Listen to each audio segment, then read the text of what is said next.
la revisión acerca de reflujo gastroesofágico.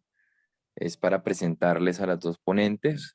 Ellas son las dos de 10º semestre y Ana es miembro de junta del grupo. Ángela es miembro activo del grupo. Nuestra invitada especial el día de hoy es la doctora Claudia Patricia Sánchez Franco, médico pediatra de la Universidad Nacional de Colombia y gastroenteróloga pediatra de la Universidad del Salvador. Estamos muy agradecidos que nos pueda acompañar el día de hoy. Nos hace muy felices que podamos tener de su presencia y sin más Qué preámbulo, linda está. vamos con la charla.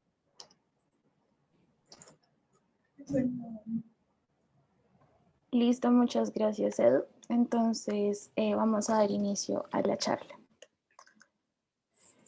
Bueno, el día de hoy, como lo mencionamos, vamos a hablar de reflujo gastroesofágico.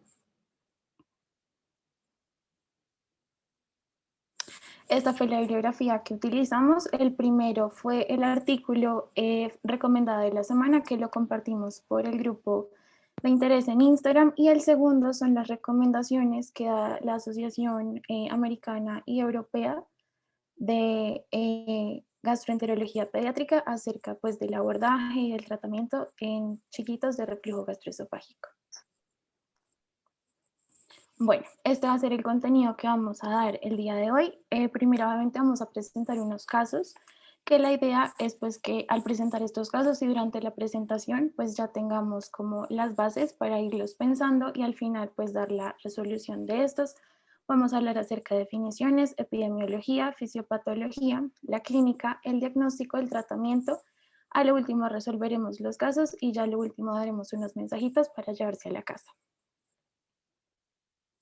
Listo. Entonces el primer Pablo tenemos que es un chiquito, un lactante menor de 3 meses, quien la madre refiere que se le devuelve la leche después de que come. Tiene aspecto de leche cortada y llora mucho. Aproximadamente tiene 7 episodios diarios y niega otros síntomas. Es alimentado con lactancia materna exclusiva. Como antecedentes perinatales tenemos que es fruto de primera gestación, con parto vaginal, 39 semanas de gestación, peso al nacer de 3.020 gramos, talla al nacer de 52 centímetros, 10 controles prenatales, estorcho negativo y egreso conjunto. En cuanto a la antropometría actual, tenemos que pesa 6.500 gramos, 62 centímetros y como diagnóstico nutricional tenemos un peso adecuado para la talla, una talla adecuada para la edad, un peso adecuado para la edad y al examen físico sin hallazgos relevantes. El segundo caso es de una niña que se llama Mariana, que tiene 7 años. Su madre refiere que desde hace 2 años se le devuelve la comida y a veces vomita. Había hecho cambios dietarios como espesar las comidas, no darle alimentos pesados irritantes. Sin embargo, ha empeorado y ahora la niña refiere que le duele la boca del estómago y que tiene un mal sabor en la boca. Como antecedentes perinatales tenemos que es producto de segunda gestación, una cesárea por cesárea previa, 38 semanas de gestación, peso al nacer de 3.100 gramos, una talla al nacer de 51 centímetros, 8 controles prenatales, storch negativo y no tiene antecedentes ni patológicos ni alérgicos. Por otro lado, tenemos que en la antropometría tiene una talla de 122 centímetros, un peso de 24 kilogramos, un índice de masa corporal de 16.1 kilogramos por metro cuadrado, dándole un diagnóstico nutricional de talla adecuada para la edad y un índice de masa corporal adecuado para la edad. Y pues al examen físico solo presenta dolor a la palpación en el epigastrio. Ya en cuanto a las definiciones, tenemos que el reflujo gastroesofágico se define como el paso del contenido gástrico hacia el esófago con o sin vómitos y o regurgitación. Y toca tener en cuenta que la regurgitación es diferente a vómito porque la regurgitación se realiza sin esfuerzo y no se presenta de forma explosiva. En cambio, el vómito va a estar precedido pues, por una contracción diafragmática que va a ser pues, la arcada. La regurgitación se va a producir a diario en un gran porcentaje de los lactantes menores de 3 meses. Este va a ser un fenómeno fisiológico y va a ser el síntoma más visible del reflujo gastroesofágico. La mayoría de los episodios son de corta duración y la mayoría también ocurren en el periodo postprandial, es decir, después de comer. En cuanto a la enfermedad por reflujo gastroesofágico, ocurre cuando ya el reflujo nos comienza a producir sintomatología o complicaciones. A veces va a ser un poquito difícil diferenciar entre reflujo y la enfermedad por reflujo, especialmente en los chiquitos preverbales, porque no nos pueden pues, referir como tal la sintomatología, pero por esto es que toca hacer un examen físico y una historia clínica muy detallada y completa. En cuanto al reflujo gastroesofágico refractario, va a ser cuando no responde al tratamiento óptimo después de 8 semanas, y el tratamiento óptimo va a ser cuando ya hemos agotado como todo nuestro arsenal o pues llegamos a la máxima terapia farmacológica o no farmacológica que tenemos disponible en ese momento. Y la rumiación va a ser cuando ese contenido gástrico se devuelve a la boca, pues es masticado y puede ser tragado o pues escupido. En cuanto a la epidemiología, este va a ocurrir en el 50% de menores de 2 meses, del 60 al 70% en lactantes de 3 a 4 meses y 5% de los niños de 1 año. Van a haber 2 picos en la niñez. El primero pues es en lactantes menores, el cual usualmente va a resolver espontáneamente si son sanos al año de edad, y hay otro pico en la adolescencia a los 16 años. Se presenta una relación de 2-1, hombres respecto a mujeres, y en los prematuros hay mayor riesgo de reflujo porque hay una falta de madurez del esfínter esofágico inferior. También en estos chiquitines hay una alteración de la peristalsis esofágica y pues también junto con una abundante toma de leche y un vaciamiento gástrico más lento, los predispone más al desarrollo de reflujo. La incidencia en estos prematuros va a ser del 22%. También se ha visto una relación con la lactancia materna. Los niños que son alimentados con leche materna tienen menos probabilidad de tener reflujo comparado con los niños que pues, son alimentados con fórmula. Y también la lactancia va a ser muy importante porque se va a asociar con la resolución más rápida del reflujo. Va a ser más prevalente en niños con obesidad, puesto que en ellos hay una relajación transitoria aumentada del esfínter esofágico inferior. Ya vamos a ver cómo está relacionado esto. Y también en ellos se presenta una mayor presión intragástrica, lo que pues predispone al reflujo gastroesofágico, y también va a ser más prevalente en niños con alteración neurológica, con cardiopatías congénitas, anormalidades del tracto gastrointestinal, hernias diafragmáticas, fibrosis quística, enfermedad pulmonar intersticial y anormalidades cromosómicas. En cuanto a la fisiopatología, tenemos que nosotros tenemos 4 barreras antirreflujo anatómicas muy importantes, que va a ser el esfínter esofágico inferior, que se ve en la foto, el diafragma, que nos va a separar la cavidad abdominal de la torácica, el ángulo de His, que va a ser la unión del esófago con el fondo del estómago, y el ligamento frenoesofágico, que pues nos va a dar sostén o pues soporte al esófago, y esto es lo que lo va a unir con el diafragma. Y vamos a tener 4 principales factores que nos van a pues, llevar al reflujo como tal. El primero es que en los lactantes el ángulo de His es más obtuso. En ellos no es tan agudo como pues ya en niños más grandecitos. En ellos el estómago es un poquito más horizontalizado, y pues a medida que va creciendo el estómago se verticaliza un poco más, impidiendo pues el paso del contenido gástrico hacia el esófago. Adicionalmente, ellos tienen un esófago más corto, lo que hace más factible la regurgitación, puesto que pues la comida no va pues recorrer tanta distancia entre el esófago y la boca. Y estos chiquitos pues consumen un alto contenido de volumen, como si lo comparáramos proporcionalmente a un niño más grandecito. Pues esto es para ganar talla y peso. Ellos comen de cada 3-4 horas, y pues ese estómago lleno como todo el tiempo nos predispone más a un reflujo del contenido gástrico, y también tenemos la relajación transitoria del esfínter esofágico inferior. En cuanto al esfínter esofágico inferior, esta va a ser pues la barrera antirreflujo más importante, y las funciones principales van a ser la relajación durante la deglución, y también nos impide el reflujo del contenido gástrico durante el periodo después de la deglución. Esta es una zona de alta presión que se comporta como esfínter por una diferencia de presiones entre la cavidad abdominal. Este mecanismo de esfínter está pues básicamente por el cambio de presiones que hay. Y esto nos explica mucho la fisiopatología cuando hay una hernia hiatal, puesto que la hernia va a hacer que se desplace el esfínter hacia la cavidad torácica, y como ya va a estar en la cavidad torácica no va a haber como esa diferencia de presiones que nos va pues que no va a hacer que haya una alteración en el esfínter esofágico inferior. Otro mecanismo que puede estar involucrado es el ángulo de His no adecuado, como ya lo habíamos hablado, pues entre más obtuso, mayor probabilidad hay que haya reflujo. Y este ángulo de His también se va afectado por la posición y posturas. Cuando el niño está en decúbito lateral derecho, va a haber pues mayor exposición del esófago al ácido y también pues esta posición nos va a retrasar el aclaramiento esofágico. Y este esfínter se va a relajar brevemente durante la peristalsis. Esta relajación transitoria puede resultar pues en el paso retrógrado del contenido gástrico al esófago y pues la mayoría de los episodios de reflujo son explicados pues por esta relajación transitoria del esfínter. Y pues esto explica básicamente por qué en los lactantes se da más, porque como ellos tienen pues una alimentación más frecuente que el resto pues de las edades, esto va a distender el fondo gástrico y pues va a predisponer a más eventos de relajación del esfínter y pues llevando al reflujo gastroesofágico.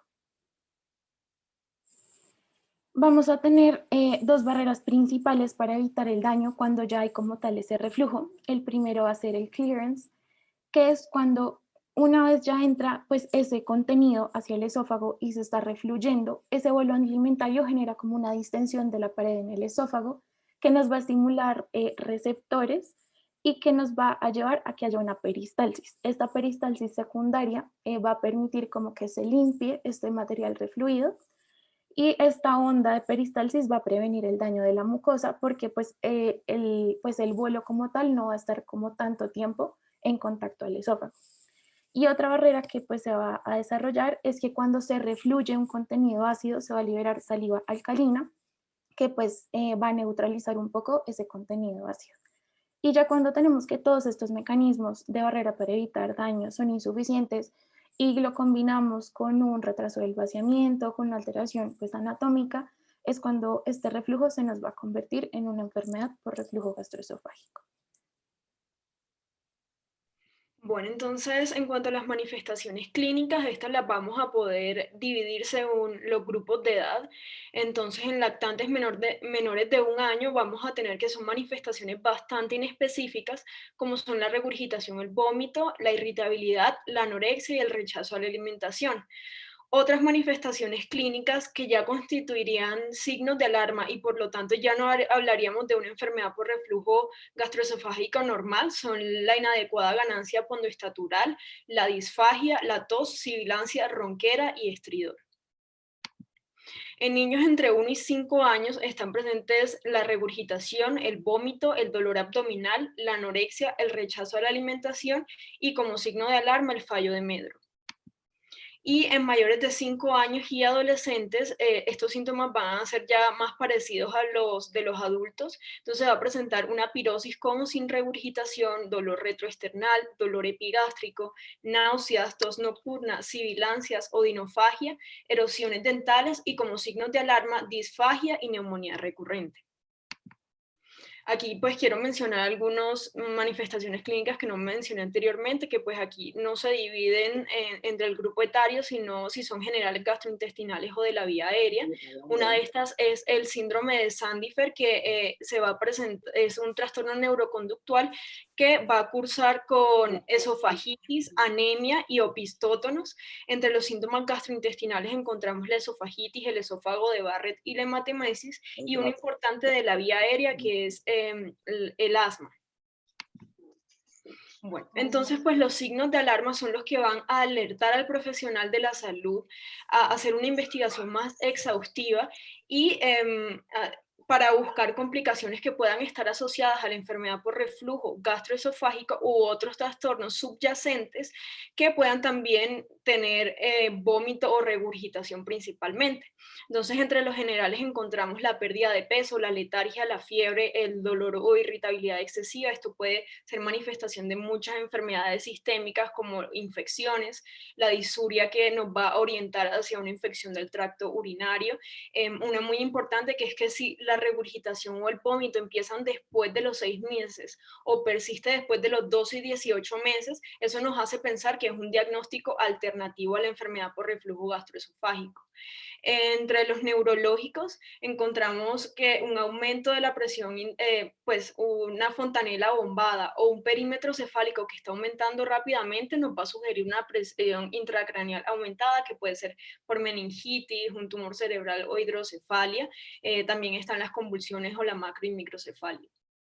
Y finalmente, entre los gastrointestinales encontramos que un vómito persistente va a ser un indicativo de estenosis hipertrófica del píloro, que un vómito nocturno va a hacernos pensar en un aumento de la presión intracraneal, un vómito bilioso, una obstrucción intestinal.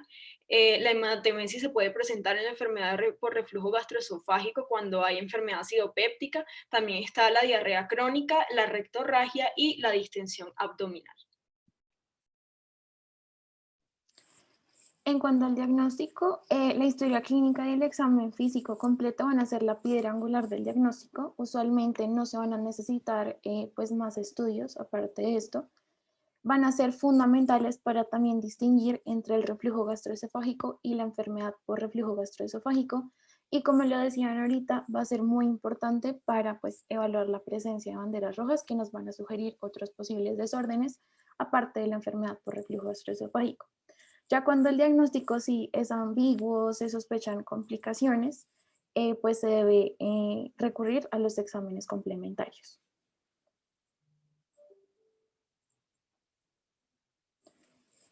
El abordaje va a estar dividido en dos. Lo vamos a dividir en lactantes menores de 12 meses y niños entre el año y los 18 años de edad.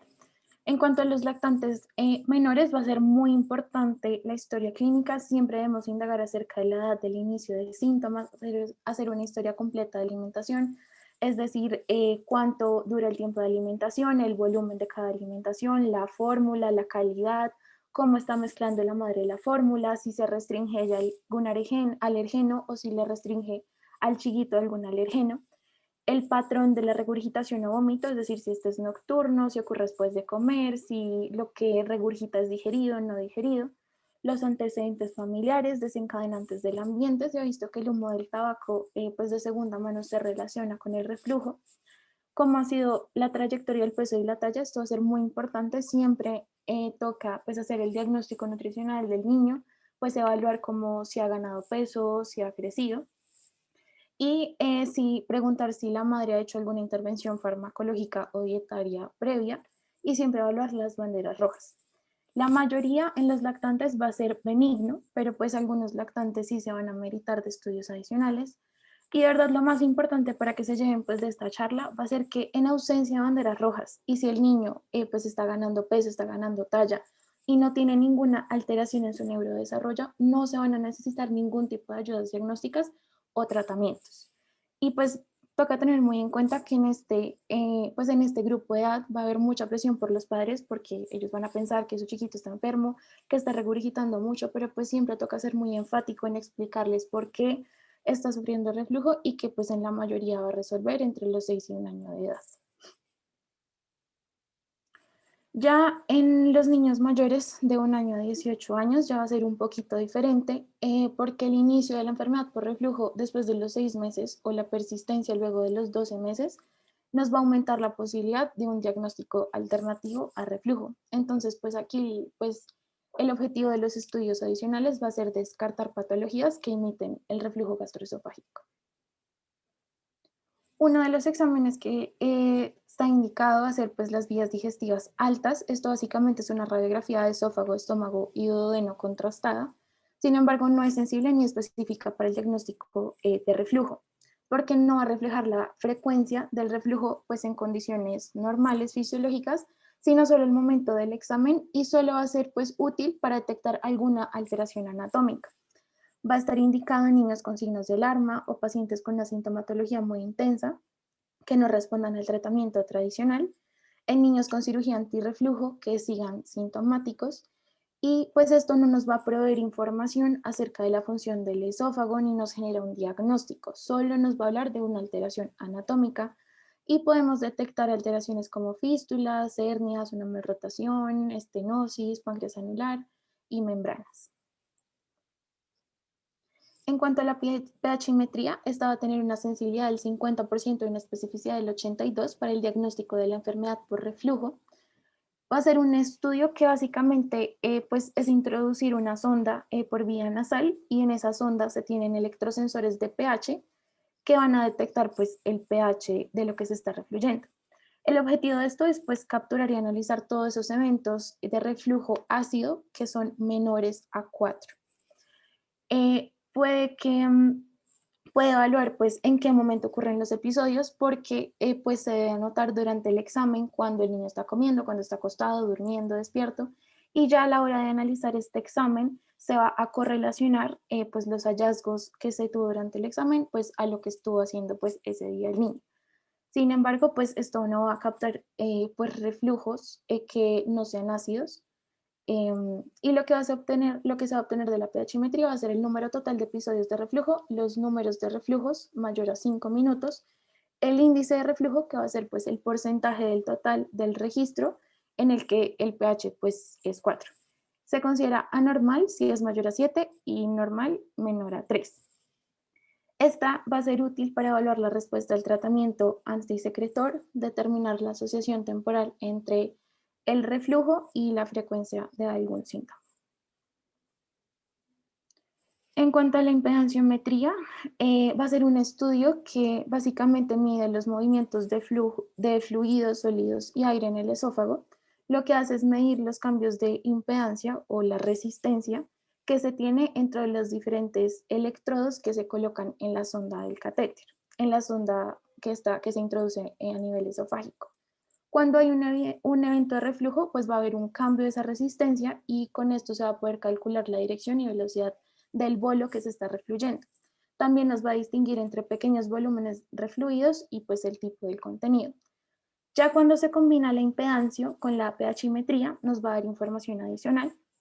Este estudio va a ser ideal cuando el diagnóstico de enfermedad por reflujo es incierto, porque mientras que la pHimetría detecta solamente el reflujo ácido menor a 4, este nos va a detectar todos los eventos de reflujo, ya sea ácido o no sea ácido.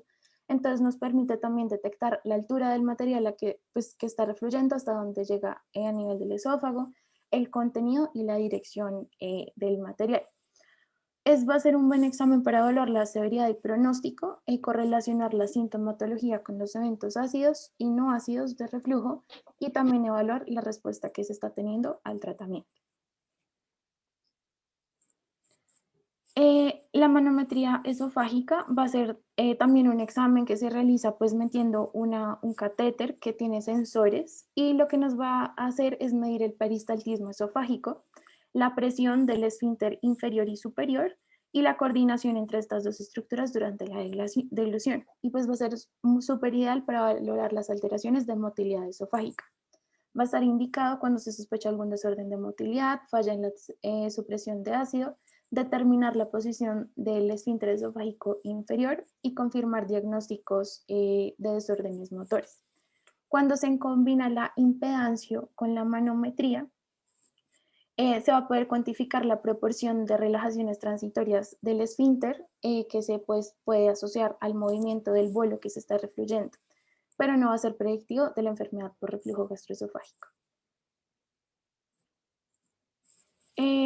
También tenemos la endoscopia, que lo que nos va a permitir es la visualización directa de la mucosa esofágica, y pues ya cuando hacemos biopsia nos permite ver como la microscopía de la mucosa. En general, lo que podemos encontrar pues son lesiones que se encuentran en la enfermedad por reflujo, como lo son la esofagitis, exudados, erosiones, úlceras, estenosis, esófago de Barrett, pólipos, y pues va a ser ideal para evaluación de los niños, en que se puede hacer diagnóstico de esofagitis erosiva, diagnóstico de esofagitis microscópica u otras condiciones que nos puedan imitar la enfermedad por reflujo. Y pues lo más importante de la endoscopia va a ser pues la evaluación de las complicaciones asociadas al reflujo. Y otros exámenes que se podrían hacer son la gamografía, que es un examen de medicina nuclear, que pues básicamente se marca con un isótopo radioactivo el alimento, la fórmula, el niño lo consume y se pueden detectar pues áreas de interés como esófago, estómago, duodeno, pulmón, si se sospecha alguna microaspiración, aspiración. y evalúa la presencia pues, de reflujo postprandial independientemente del pH. Nos va a brindar también información acerca del vaciamiento gástrico, detecta pues, episodios de reflujo y aspiración. Sin embargo, tiene baja sensibilidad para detectar microaspiraciones, por lo que un resultado negativo no nos excluye la posibilidad de que existan aspiraciones, por lo que pues, no va a ser indicado de rutina. También se puede utilizar la ecografía, que pues básicamente la vamos a utilizar para detectar anomalías anatómicas. Pues no se hace de rutina, se puede usar para detectar como alteraciones que uno puede estar pensando en un diagnóstico diferencial. Y la prueba terapéutica con inhibidor de bomba de protones se basa pues en la hipótesis de que si los síntomas responden al IBP, se van a estar relacionados con la enfermedad por reflujo y se hace el diagnóstico de reflujo gastroesofágico. No tiene mucha evidencia, sin embargo, se puede considerar en niños mayores o adolescentes que tengan síntomas típicos, como lo son pues, la acidez, el dolor retroesternal, el dolor en la boca del estómago, y se hace por 4 a 8 semanas.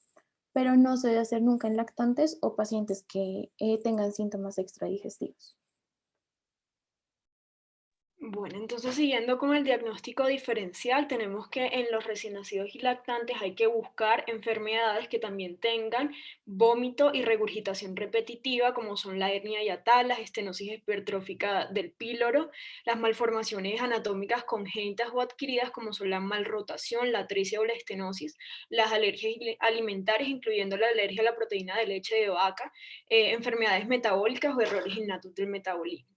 Por otro lado, tenemos que si un niño refiere disfagia u odinofagia asociada, vamos a buscar una estenosis esofágica o acalasia.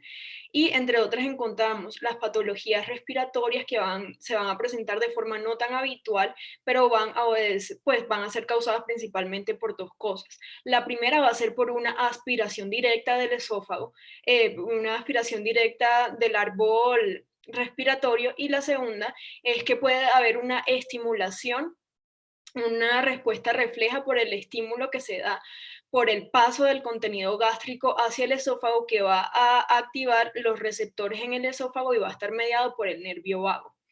Y bueno, también encontramos que si hay esofagitis, que se va a manifestar como un dolor retroesternal o un dolor epigástrico, o como hematemesis, hay que descartar dispepsia o gastritis. Bueno, entonces para empezar ya con el tratamiento, entonces en los lactantes se va a basar principalmente en tres cosas. Primero, evitar la sobrealimentación. Segundo, las fórmulas antirregurgitación. Y la tercera, estimulación de la lactancia materna. ¿Qué pasa entonces con los cambios posicionales que se ven de pronto en los niños más grandes o en adultos? Entonces, a pesar de que la evidencia ha encontrado que hay algunos beneficios a favor de los cambios posicionales, como son el decúbito prono, el decúbito lateral izquierdo o la elevación de la cabecera, estos no están recomendados en lactantes por el riesgo aumentado de muerte súbita del lactante. Bueno, entonces en la reducción del volumen ingerido, que es para evitar la sobrealimentación, se tiene que hacer un ajuste del volumen y frecuencia según peso y edad, pero manteniendo una cantidad apropiada. Por otro lado, tenemos las fórmulas antirregurgitación, que estas van a disminuir el número de episodios de reflujo ácido, pero no la duración de la exposición a este reflujo ácido. Estas van a estar compuestas por carbohidratos como son la lactasa y el almidón fortificado, que van a hacer que estas permanezcan por más tiempo dentro del estómago, y van a tener un contenido de caseína elevado que va a servir como amortiguador para el ácido clorhídrico del estómago. Finalmente, pues además tiene una menor proporción de lípidos, y esto lo que va a hacer es que va a ayudar para que haya un mayor vaciamiento gástrico. Entonces, ¿qué pasa cuando hay alergia a la proteína de la leche de vaca? Estos síntomas van a ser indistinguibles de la enfermedad por reflujo gastroesofágico, porque también se van a presentar con vómito y regurgitación. Entonces, en estos niños va a mejorar mucho sus manifestaciones clínicas cuando se elimina la proteína de la leche de vaca de la dieta. Entonces, para su diagnóstico, entonces se tiene que hacer una eliminación de la proteína de la leche de vaca durante 2 a 4 semanas y se reintroduce en forma de reto. Se considera que es positiva cuando cuando reintroducimos la proteína de la leche de vaca y este causa manifestaciones clínicas. Entonces, ¿cómo se elimina esto de la dieta? En los niños que tienen lactancia materna se va a hacer una restricción de todos los productos lácteos, incluyendo de la caseína, de la mamá. Entonces a la mamá no solo se le va a querer restringir los productos lácteos en la dieta, sino también los que utiliza. Y por otro lado, en los niños que tienen fórmulas, se van a utilizar fórmulas extensamente hidrolizadas, que son pues fórmulas en las que las proteínas pasan por unos procesos que hacen que estas proteínas tengan menor peso molecular, por lo tanto tienen una menor carga antigénica y van a ser más fácilmente digeridas y absorbidas. Y se van a utilizar las fórmulas de aminoácidos cuando hay un fallo terapéutico con las extensamente hidrolizadas o cuando la alergia a proteína de la leche de vaca es severa. En los niños y adolescentes, en los cambios del estilo de vida, en los niños que tengan sobrepeso y obesidad, entonces se va a hacer que haya una disminución del peso. Se van a también recomendar cambios dietarios como evitar la cafeína, el chocolate, la menta, porque eso va a disminuir la presión del esfínter esofágico inferior, y también se les va a pedir que eviten la comida picante o las comidas grasosas, porque eso va a disminuir el vaciamiento gástrico. Y también pues evitar las comidas copiosas, evitar el alcohol y el tabaco. Bueno, siguiendo entonces con el tratamiento farmacológico, primero que todo tenemos los inhibidores de bomba de protones, que son pues los más usados. Estos van a disminuir la secreción de ácido por medio de la inhibición de la bomba sodio-potasio ATPasa, que está ubicada en la membrana apical de la célula parietal gástrica. Y de forma secundaria, ellos también van a hacer una inhibición de la histamina, de la gastrina y de los agentes muscarínicos. Este va a mantener el pH mayor de 4 por más tiempo que los antagonistas de los receptores de histamina 2, y se deben administrar 30 minutos antes de las comidas. Como tal, no hay una recomendación sobre uno de los inhibidores de bomba de protones sobre otros, pero pues aquí está la dosis del omeprazol, que va a ser 1 a 4 miligramos por kilogramo día. Estos van a ser muy bien tolerados por los niños y van a tener pocos efectos adversos, como son la cefalea, la diarrea, el estreñimiento y las náuseas, que se van a presentar en el 14% de los pacientes. Siguiendo entonces con los antagonistas del receptor de histamina, estos van a inhibir la secreción del ácido al inhibir el receptor de histamina en las células gástricas parietales, pero no va a bloquear al 100% la secreción del ácido, pues porque solo va a actuar sobre los receptores de histamina. Este va a empezar a incrementar el pH a más de 4 a la media hora de su administración y lo incrementa por 6 a 8 horas. Sin embargo, este puede causar taquifilaxia a las 6 semanas de inicio del tratamiento, y por eso era puesto en duda muchas veces su uso de forma crónica. Sin embargo, a pesar de que este fue utilizado durante mucho tiempo en el tratamiento de la enfermedad por reflujo gastroesofágico, el año pasado, en julio, el INVIMA ordenó el retiro del mercado de la ranitidina porque contiene un compuesto que es NDMA, que es posiblemente carcinogénico. Bueno, entonces los antiácidos y alginatos van a servir para neutralizar la acidez gástrica, y ellos van a contener bicarbonato de sodio, potasio o aluminio, magnesio, sales de calcio. Este se va a utilizar típicamente para tratar desórdenes como dispepsia o acidez, y pueden mejorar ligeramente la regurgitación visible y el vómito. Sin embargo, no se deben usar en el tratamiento crónico de lactantes y niños, y esto va a ser porque los que contienen aluminio puede llevar a una toxicidad pues por ese aluminio, y los que contienen calcio pueden llevar acidosis metabólica, pueden llevar hipercalcemia y insuficiencia renal con su uso crónico. Finalmente, están los procinéticos. Entonces el baclofeno va a reducir la frecuencia de la relajación transitoria del esfínter esofágico inferior, reduce el reflujo ácido y acelera el vaciamiento gástrico, pero solo se va a recomendar usarlo previo a cirugía cuando otros tratamientos farmacológicos hayan fallado. Y entre los antagonistas de la dopamina, como son la metoclopramida y la domperidona, estos no van a estar recomendados para la enfermedad por reflujo gastroesofágico por sus efectos adversos. Entonces vemos que la metoclopramida puede causar somnolencia, inquietud, efectos extrapiramidales y prolongación del intervalo QT. Entonces, pues estas son las recomendaciones de la guía de gastroenterología y hepatología europea. Entonces, pues, se debe utilizar el inhibidor de bomba de protones como primera línea para el tratamiento de esofagitis erosiva y no se deben utilizar los supresores de ácidos en lactantes sanos para el tratamiento del llanto, la irritabilidad. No se deben utilizar esos supresores de ácidos en lactantes sanos cuando haya regurgitaciones visibles. Es muy importante también el curso de 4 a 8 semanas de inhibidores de bomba de protones cuando son síntomas típicos como son la pirosis, el dolor retroesternal o epigástrico o en niños que tengan diagnóstico de enfermedad por reflujo gastroesofágico. No se deben utilizar en niños que tengan síntomas extraesofágicos, excepto si van a presentar síntomas típicos o un estudio diagnóstico que confirme enfermedad por reflujo gastroesofágico.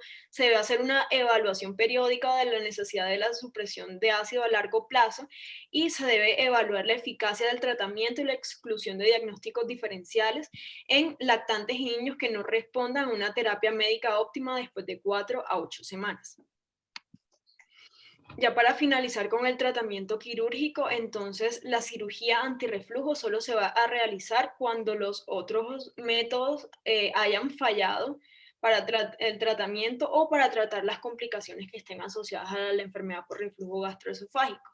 Entonces, esto va a estar indicadas en complicaciones que amenazan la vida después de un fallo del tratamiento médico óptimo, en síntomas refractarios tras una terapia óptima y después de haber excluido diagnósticos diferenciales, en condiciones crónicas con alto riesgo de complicaciones por enfermedad por reflujo gastroesofágico y en necesidad de farmacoterapia crónica para controlar signos y síntomas de enfermedad por reflujo gastroesofágico.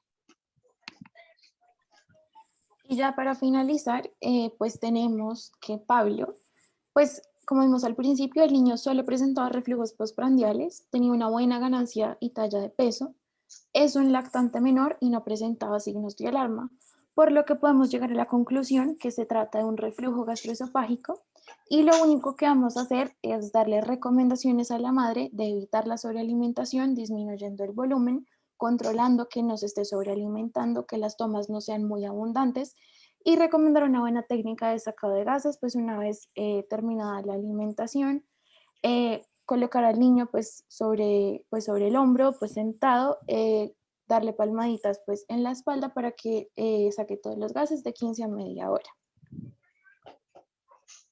Por otro lado, tenemos a Mariana, que por sus signos y síntomas nos van a hacer sospechar de una enfermedad por reflujo gastroesofágico y con ella entonces les vamos a recomendar cambios en el estilo de vida, como evitar el consumo de chocolate, las comidas picantes, las comidas ácidas o la cafeína, la elevación de la cabecera a 30 grados cuando vaya a dormir y el uso de omeprazol 25 miligramos 30 minutos antes del desayuno. Esto se lo vamos a dar a las 4 o 8 semanas. Y ya para llevarnos a la casa, tener en cuenta que el reflujo gastroesofágico va a ser frecuente en menores de 1 año, va a ser una causa poco frecuente de llanto y irritabilidad, va a ser usualmente un reflujo no ácido postprandial y suele resolver en el primer año de vida. En un lactante que tenga un crecimiento normal, que duerma bien, que no tenga pues ningún impacto en el neurodesarrollo, sin banderas rojas, súper importante que no demos ningún estudio adicional ni ningún tratamiento farmacológico.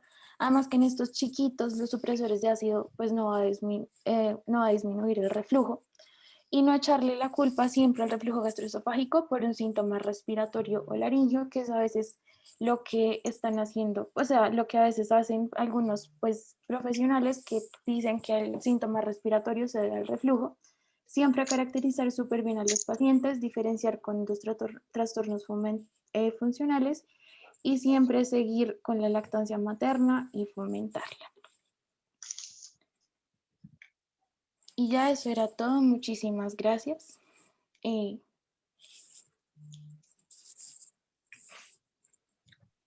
Perfecto. Muchísimas gracias, Ángela. Muchísimas gracias, Ana. Antes de pasar con la parte de las preguntas, súper rápido, queríamos preguntarle a la doctora, eh, ¿cuál cree usted que es la importancia de reconocer todo este contenido teórico acerca del reflujo gastroesofágico como médico general y cuáles la experiencia que tiene usted con respecto a este tipo de patologías?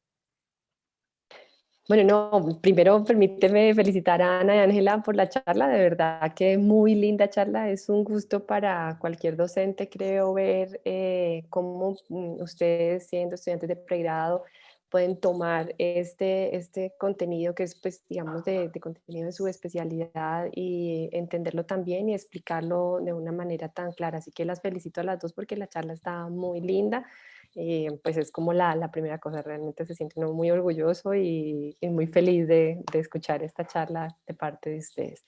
La siguiente cosa que pues, en relación a la pregunta que me hago, me parece que es muy importante porque fíjate los dos conceptos, ¿no? El hecho de que hay un reflujo que es fisiológico, todos tenemos algún episodio, o alguno no, entre 30 a 40 episodios de reflujo en el día, pueden ser hasta 60, 70 en los lactantes, es decir, es un comportamiento fisiológico el que se devuelve algo de contenido del estómago al esófago y se vuelve enfermedad cuando nosotros entonces tenemos los signos de alarma, cuando nosotros tenemos unos compromisos y complicaciones y molestias muy difíciles o para el niño.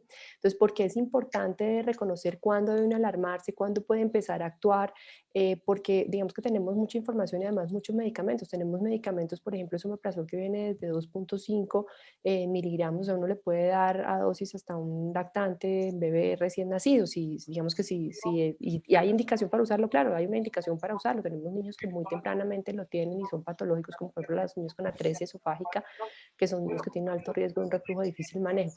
Entonces es súper importante saber cuándo usarlo, diferenciar entre el reflujo fisiológico que tiene 60-70% de los lactantes a cuándo es una enfermedad que amerita un tratamiento específico. Así que este tipo de reuniones y hablar de algo que está en el común, que está en el día a día, que es de las consultas más frecuentes que va a tener no solo el pediatra, sino el médico general y probablemente incluso dentro de su familia, pues, cuando tengan niños y bebés,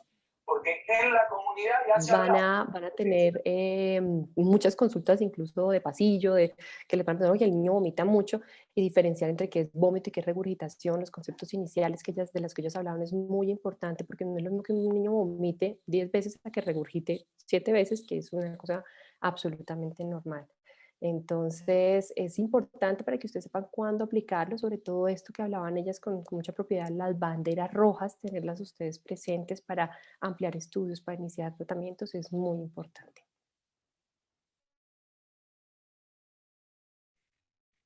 Perfecto, doctora. Ahorita, entonces, le voy a empezar a leer las preguntas que han mandado los asistentes el día de hoy para que usted nos colabore respondiéndolas. Una de ellas sería, ¿qué indicaciones existen para la toma de endoscopia de vías digestivas altas y en qué momento solicitarla en el contexto de, pues, esta patología o de esta enfermedad? Bueno, Anita y Ángela lo decían y Ceci escribía en el chat también, pues que es importante entender que la endoscopia no es para diagnosticar o descartar reflujo. Realmente uno la hace para mirar si hay alguna complicación, si hay una patología de base, por ejemplo, como la esofagitis eosinofílica, o si tiene complicaciones ya del reflujo, si tiene esofagitis erosiva. Entonces la indicación, por ejemplo, es en estos niños que tienen signos de alarma, entonces un niño con hematemesis, con fallo de Medro, donde usted piensa que hay algo adicional. Nosotros dividimos un poco el reflujo entre el lactante, como ellos lo pusieron en los casos clínicos, y el niño mayor. Entonces, en los lactantes, pues digamos que tiene que ser un niño con una enfermedad muy severa para que nosotros decidamos hacer endoscopia porque tiene un fallo de Medro, porque tiene hematemesis, porque tiene los signos de alarma muy importantes, porque en los niños mayores en general, cuando son los síntomas tan típicos, damos tratamiento y si no mejoran, entonces hacemos una endoscopia. O si mejoran pero recaen en los síntomas, hacemos una endoscopia.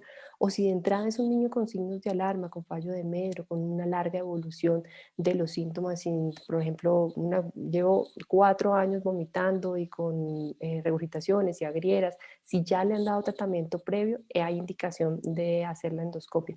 Y muy, muy importante, interrogar por la disfagia. Y la disfagia en el sentido de dificultad para comer, la presentación de, por ejemplo, atascamientos, niños que tienen que tomar agua para poder, porque sienten que se les queda la comida atascada, son signos de alarma que así sea un mes que lleven con esos síntomas tienen que tener endoscopia, ¿no? Y siempre tomar biopsias. Es súper importante. No sé que ustedes no la hacen, pero sí es que cuando ustedes pongan la orden, pidan que por favor sea con biopsia. Es importante eso. Súper, doctora, muchísimas gracias por esa aclaración. También había otra pregunta que pues claramente la tocaron, pero no sé, nos gustaría, o bueno, a la persona que la hizo, eh, como tal vez buscar otro tipo de estrategias, no solamente las farmacológicas. La pregunta es la siguiente. ¿Siempre está indicado el tratamiento farmacológico cuando se sospecha enfermedad por reflujo gastroesofágico? Tal vez ahí también podríamos añadir un poco lo del tratamiento no farmacológico, si no es mucha molestia, Doc. Digamos que el punto es sí, exacto, si tú tienes enfermedad tendrías que dar tratamiento farmacológico, ¿no? Entonces, por eso lo importante es diferenciar del reflujo fisiológico, sobre todo en los lactantes, eso se vuelve muy crítico en los niños pequeños, porque como la mayoría de los lactantes sanos regurgitan y vomitan, o sea, si tú los declaras con enfermedad, siempre les vas a poner IVP. Entonces, es súper importante que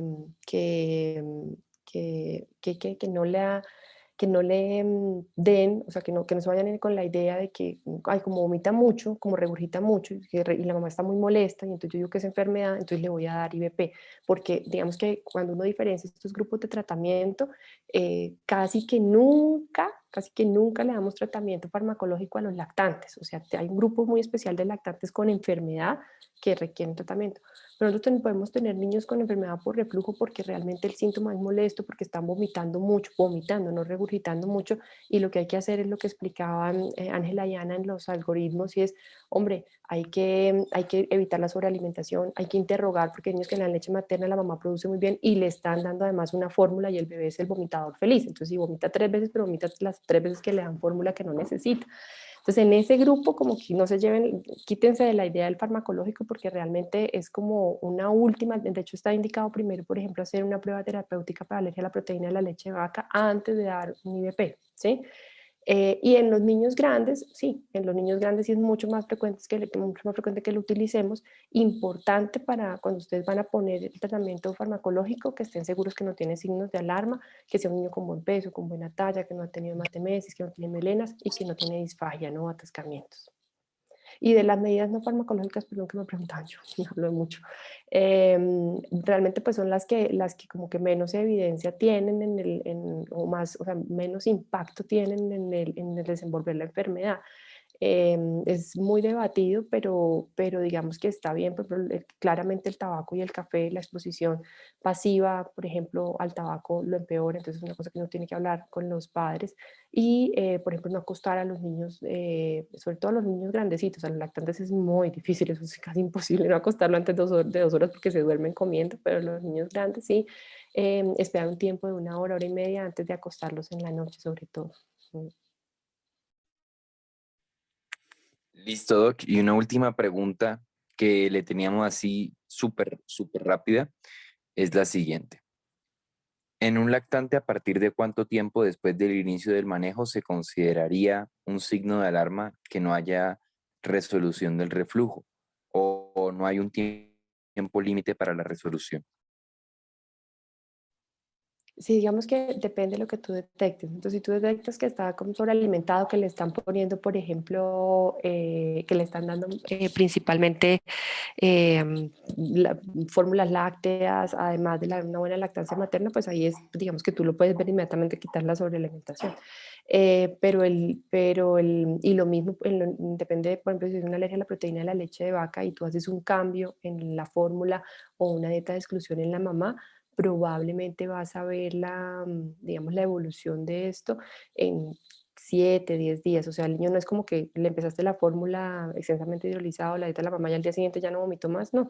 Porque hay que reconocer que un epitelio lesionado tiene un tiempo de modificación, tiene un tiempo en el que se va, digamos, como curando, digámoslo así, que es básicamente el tiempo del recambio epitelial. Y en ese tiempo del recambio epitelial es que vas a ver entre 5 y 7 días que van mejorando progresivamente los síntomas. Y lo mismo pasa con el IVP. Recuerden que ustedes, por ejemplo, en el caso de un niño mayor en el que decían poner IVP, él no va a tener un control del ácido, sino hasta,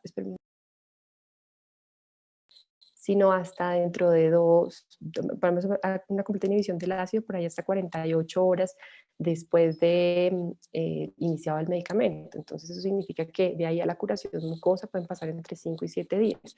Entonces los tiempos pues se van a dar en relación a eso, en lo que tú esperes la recuperación más o menos. Bueno, doctora, muchísimas gracias por complementar toda la información y todas las preguntas que tenían nuestros compañeros. Como le decimos, de verdad que nos guía muchísimo lo que nos está diciendo, pues para nuestra práctica clínica, para tener un enfoque más realmente realista de lo que es la situación y también para hacer como un esquema mental real de cómo pensar en ese tipo de circunstancias. Le agradecemos a Ángela, le agradecemos a Ana por su participación, por su excelente charla, que tiene una preparación de hace muchísimo tiempo. Muy felices de poder haber sido acompañados por estas dos excelentes ponentes. Les agradecemos su acompañamiento y de verdad que es un placer y esperamos volver a tenerlas a las dos como ponentes dentro de nuestro grupo. Excelente charla, concisa, rápida y de verdad que nos queda todo muy claro.